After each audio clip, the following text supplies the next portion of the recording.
السلام علیکم دوستو، کیسے ہیں آپ سب؟ امید کرتا ہوں آپ سب ٹھیک ہوں گے۔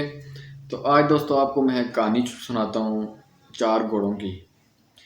دوستو یہ کہانی کچھ اس طرح ہے کہ ایک بادشاہ کے پاس چار گھوڑے تھے۔ اس نے کہیں سے خرید کے لایا تھا وہ گھوڑے۔ چار پہلے تو بچے تھے، تو اس سے وہ چار بچے بہت پسند تھے۔ ان کے ساتھ ہر وقت پیار محبت کرتا، انہیں اچھی طرح کھانا کھلاتا اور مطلب ان کے ساتھ بہت نرمی برتتا تھا۔ تو جب آہستہ آہستہ وہ بڑے ہونے لگے تو کچھ سالوں بعد وہ چاروں بچے جو تھے وہ پورے گھوڑے بن گئے۔ تو دوستو اب ان کا ٹرین کرنے کا وقت آ گیا تھا، ٹریننگ دینے کا۔ تو بس بادشاہ نے بہت سے ٹرینر آئے ان ٹریننگ دینے کے لیے، لیکن جو بھی آتا اب دوستو ان کی ٹریننگ کا ان کی تربیت کا ٹائم آ گیا۔ تو بادشاہ نے یہ شرط رکھی تھی کہ کوئی بھی گھوڑوں کے ساتھ سختی نہیں کرے گا، کوئی مار پٹائی کچھ بھی گھوڑوں کے ساتھ سختی نہیں ہوگی۔ تو جو بھی ٹرینر آتا وہ ان کو ٹرین نہیں کر سکتا تھا، کیونکہ سختی کی اجازت نہیں تھی، اور ویسے تو یہ قابو نہیں آتے تھے۔ تو بہت عرصہ گزر گیا لیکن کوئی بھی انہیں ٹرین نہیں کر پایا۔ تو قائد اعظم کہہ رہا ہوں، بادشاہ نے ایک دن اعلان کیا کہ جو بھی ان چاروں گھوڑوں کو ٹرین کرے گا، تربیت دے گا، تو اسے میں 1 لاکھ سونے کے سکے انعام دوں گا۔ تو بہت سے ٹرینر آئے، اپنی ہڈیاں توڑوائیں، ٹانگیں رگڑائیں، لیکن کچھ فائدہ حاصل نہیں ہوا، کوئی بھی ٹرین نہیں کر سکا۔ تو ایک دن اچانک ایک نوجوان آیا، تو اس نے بولا کہ اے بادشاہ، میں انہیں ٹریننگ دوں گا۔ تو بادشاہ کو بڑا تعجب ہوا کہ یہ کیا کہہ رہے ہیں۔ تو لیکن نوجوان نے کہا کہ بادشاہ سلامت، میری کچھ شرطیں ہیں، اگر آپ یہ شرطیں پوری کریں تو تب میں ٹریننگ دوں گا، تربیت دوں گا۔ تو بادشاہ نے کہا ٹھیک ہے، بولو کیا شرطیں ہیں۔ تو اس نے کہا کہ سب سے پہلے تو میں ایک ایسی جگہ چاہتا ہوں جس کی ارد گرد چاردیواری ہو، باڑا ہو، تاکہ کوئی اس کے اندر آ نہ سکے۔ اور دوسری بات یہ ہے کہ میں 1 سال کے اندر انہیں ٹریننگ دوں گا، 1 سال سے پہلے میں گھوڑے واپس نہیں کروں گا۔ تو بادشاہ نے کہا ٹھیک ہے، دونوں شرطیں منظور ہیں، آ جانا، کل آ جانا۔ دوسرے دن وہ نوجوان آیا اور ان چاروں گھوڑوں کو باڑے میں لے گیا۔ تو اس نے سب سے پہلے ان کے گھوڑوں کے گلے سے رسی نکالی اور انہیں آزاد کر دیا، اور پہلے خود بھی ان باڑے کی دیواروں کے ارد گرد بھاگنا شروع کیا، اور ساتھ گھوڑے بھی اسے دیکھ کر گھوڑے ہی بھاگنے لگے۔ تو جب دوپہر کا ٹائم ہوا تو گھوڑوں کے چارے کا ٹائم ہو گیا۔ اس نے انہیں آرام سے چارہ کھلایا، بعد میں نہلایا، خود بھی کھانا کھایا، سو گیا۔ دوستو اس طرح کچھ وقت چلتا رہا۔ تو پھر اس کے بعد اس نے ان کے اوپر کاٹھی، ہلکی ہلکی کاٹھی رکھنی شروع کی۔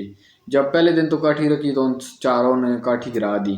اس طرح روزانہ رکھتا تھا، پھر وہ گراتے تھے۔ اس طرح کرتے کرتے انہوں نے کاٹھی اپنے اوپر رکھنے دے دی۔ کچھ عرصہ گزرا، پھر وہ کاٹھی کے اوپر بیٹھنے لگا۔ ان کو پہلے شروع میں وہ گراتے تھے، لیکن بعد میں وہ انہوں نے بیٹھنے دیا گھوڑوں نے۔ تو 1 سال گزرا تو وہ بالکل مکمل ٹرین ہو گئے، گھوڑے ٹرین ہو گئے۔ تو پھر اس نے بادشاہ کو جواب بھیجا کہ بادشاہ سلامت، آپ آئیں اور گھوڑوں کو دیکھیں۔ تو بادشاہ کو پہلے تو بڑا تعجب ہوا کہ اس نے یہ کس طرح کیا، لیکن بادشاہ سلامت آئے اور دیکھا کہ گھوڑے تو بالکل ٹرین ہو چکے ہیں۔ اس نے بیٹھ کر گھوڑ سواری بھی کی۔ تو بادشاہ نے اس سے پوچھا کہ اے نوجوان، تو نے کس طرح کی ہے ٹرین؟ تو اس نوجوان نے جواب دیا کہ بادشاہ سلامت، سب سے پہلے تو میں نے ان کا اعتماد حاصل کیا ہے، انہیں آزادی دے کر ان کا میں نے اعتماد حاصل کیا، ان کا دوست بناؤں۔ پہلے میں نے تکلیف بالکل نہیں دیتا تھا، خود بھاگتا تھا، یہ مجھے دیکھ کر بھاگتے تھے، ٹائم پہ انہیں چارہ کھلاتا تھا، نہلاتا تھا، پیار و محبت ان سے کرتا تھا۔ پھر آہستہ آہستہ ان کے اوپر میں نے کاٹھی رکھنا شروع کی۔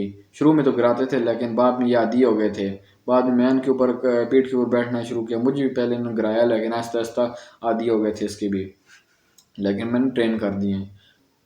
تو دوستو اس کہانی سے ہمیں یہ سبق ملتا ہے کہ ہمارے اندر، انسان کے اندر بھی 4 گھوڑے ہیں، ایک غصہ، ایک لالچ، ایک گھمنڈ، اور ایک غرور ہے۔ اور ان کو ٹرین کرنے والی چیز ہے وہ دماغ ہے، دماغ۔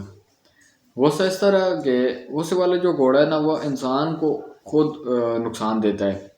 غصہ ایک ایسی چیز ہے، دوسروں میں چاہے نقصان، جب ہم غصہ کرتے ہیں دوسروں کا نقصان ہو نہ ہو، اپنا لازمی نقصان ہوتا ہے۔ ایک تو بندہ ڈپریشن میں جاتا ہے غصے کی وجہ سے، اور دوسرا غصہ ایک ایسی چیز ہے، کسی جگہ پر غصہ کرنا پڑتا ہے، لیکن اتنی انسان میں سنس ہونی چاہیے کہ غصہ کس جگہ پہ، کس وقت، کیسے کریں غصے کے بھی کچھ طریقے ہوتے ہیں۔ اور دوسرا ہے جو وہ لالچ ہے. لالچ صرف علم کا ہونا چاہیے اور اللہ کی عبادت کا. اس کے علاوہ ہر چیز کا جو لالچ ہے وہ انسان کو تباہ کرتا ہے. اس کے بعد گھمنڈ ہے. گھمنڈ دوستوں، گھمنڈ سے مراد یہ ہوتا ہے کہ ایک کام ہے، جیسے کہ کام ہے، میں کہتا ہوں کہ میں یہ کام کر سکتا ہوں. یہ ہے خود اعتمادی کہ میں یہ کام کر سکتا ہوں. اور اگر یہی کام میں بولوں کہ یہ کام صرف میں ہی کر سکتا ہوں تو یہ گھمنڈ ہے، یہ غلط چیز ہے. اس کے بعد دوستو آخری گھوڑا ہے جو وہ ہے غرور. غرور انسان کو تباہ کر دیتی ہے.